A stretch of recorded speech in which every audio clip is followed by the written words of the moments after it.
Hello guys, welcome to my channel. இன்னைக்கு நம்ம வீடியோவில் ரொம்ப யூஸ்ஃபுல்லான குழம்பு சாம்பார் பொடி எப்படி பண்ணுறதுன்னு பார்க்க போகிறோம். வீடியோக்குள்ளே போகிறதுக்கு முன்னாடி இப்போ தான் நம்ம சேனலை ஃபஸ்ட் டைம் பார்க்குறீங்கன்னா மறக்காமல் சப்ஸ்கிரைப் பண்ணிக்கோங்க. அப்படியே பக்கத்தில் இருக்க பெல் ஐக்கானையும் கிளிக் பண்ணி ஆள் கொடுத்துக்கோங்க. டெய்லி நம்ம வீட்டில் செய்யக்கூடிய குழம்பு சாம்பார் கமகமன் மணமணக்கணும், டேஸ்ட்டும் காரசாரமாக இருக்கணும்னா அதுக்கு மெயினாக நம்ம சேர்க்கக்கூடியது நம்ம வீட்டிலையே தயாரிக்கக்கூடிய மசால் பொடி தான். இன்னைக்கு நம்ம வீடியோவில் நிறையா ஸ்பைசஸ் யூஸ் பண்ணி வீட்டிலையே குழம்பு சாம்பார் பொடி எப்படி பண்ணுறதுன்னு பார்க்கலாம். ஃபர்ஸ்ட் நம்ம சாம்பார் பொடி செய்ய தேவையான இன்க்ரீடியன்ட்ஸ் பார்க்கலாம். வத்தல் 1/2 கிலோ, மல்லி 300 கிராம், கடலைப்பருப்பு 50 கிராம், துவரம்பருப்பு 50 கிராம், மிளகு 50 கிராம், சீரகம் 50 கிராம், கருவேப்பிலை 1 கைப்பிடி, கடுகு 25 கிராம், உளுந்தம்பருப்பு 50 கிராம், வெந்தயம் 25 கிராம், மஞ்சள் 25 கிராம், பெருங்காயம் 25 கிராம். டோட்டலாக 12 இன்க்ரீடியன்ட்ஸ். எடுத்து வச்சிருக்கிற எல்லாத்தையும் ஆயில் எதுவும் சேர்க்காம லோ ஃப்ளேம்லையே தனித்தனியாக வறுத்து எடுத்துக்க போகிறோம். ஃபர்ஸ்ட் கடலைப்பருப்பு கலர் கொஞ்சம் பொன்னிறமாக ஆகிற வரை வறுத்துக்கோங்க. இப்போ அதை தனியாக ஒரு பவுலுக்கு ட்ரான்ஸ்ஃபர் பண்ணிடலாம். அடுத்ததாக துவரம் பருப்பு, இதையும் கொஞ்சம் கலர் சேஞ்ச் ஆகிற வரை வறுத்துக்கோங்க. அதே பவுலில் துவரம் பருப்பையும் ட்ரான்ஸ்ஃபர் பண்ணிடலாம்.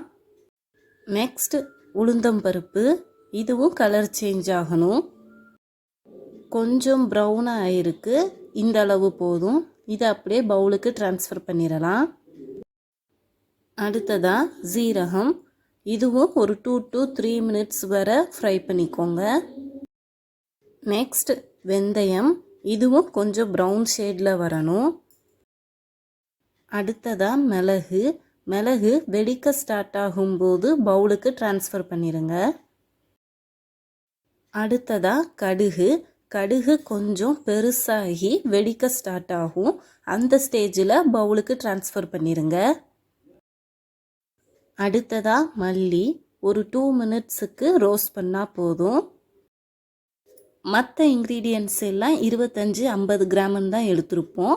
மல்லி 300 கிராம் எடுத்துருக்கிறதுனால நான் பாதியாக ரோஸ்ட் பண்ணிக்கிறேன். மொத்தமாக போட்டால் பாதி ரோஸ்ட் ஆகும், பாதி ரோஸ்ட் ஆகாது. அதனால் பாதியாக பண்ணிக்கிறேன். அதே பேனில் லோ ஃப்ளேமில் 1 ஸ்பூன் நல்லெண்ணெய் சேர்த்துக்கோங்க. ஆயில் நல்லா சூடானதும் நம்ம எடுத்து வச்சிருக்கிற கட்டி காயத்தை சேர்த்து வறுத்துக்கோங்க.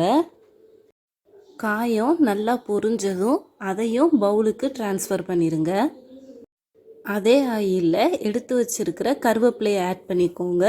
கருவேப்பிலை நல்லா பொரியணும், அந்த அளவுக்கு ரோஸ்ட் பண்ணிக்கோங்க. கருவேப்பிலை நல்லா பொரிஞ்சதும் அதையும் அந்த பவுலுக்கு ட்ரான்ஸ்ஃபர் பண்ணிடுங்க.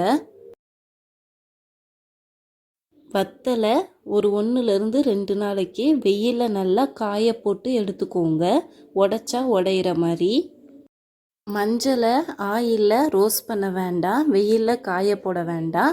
2 மட்டும் உடச்சி ஆட் பண்ணிக்கோங்க. அவ்வளோதான். இப்போ எல்லா ஸ்பைசஸும் ரெடி. இதை எல்லாத்தையும் ஒன்றா ஒரு பக்கெட்டில் சேர்த்துக்கோங்க. கொஞ்சம் சப்பாத்தி கட்டையால் நல்லா இடித்து விட்டுருங்க. அவ்வளோதான். இதை அப்படியே ரைஸ் மில்லில் கொடுத்து மாவாக மாற்றிடலாம். நம்ம குழம்பு சாம்பார் பொடி ரைஸ் மில்லிருந்து அரைச்சி வந்தாச்சு. இப்போ ஓப்பன் பண்ணி பார்க்கலாம். கலர் நல்லா வந்திருக்கு, ஸ்மெல் நிஜமாவே வேறு லெவலில் இருந்தது. ரைஸ் மில்லிருந்து சாம்பார் பொடி அரைச்சி வந்ததும் அதை அப்படியே க்ளோஸ் பண்ணிடக்கூடாது, ஒரு 1 ஹவருக்கு ஓப்பனாக ஆற விடணும். டேஸ்டியான ஸ்பைசியான குழம்பு சாம்பார் பொடி வீட்டிலையே ரெடி பண்ணிட்டோம்.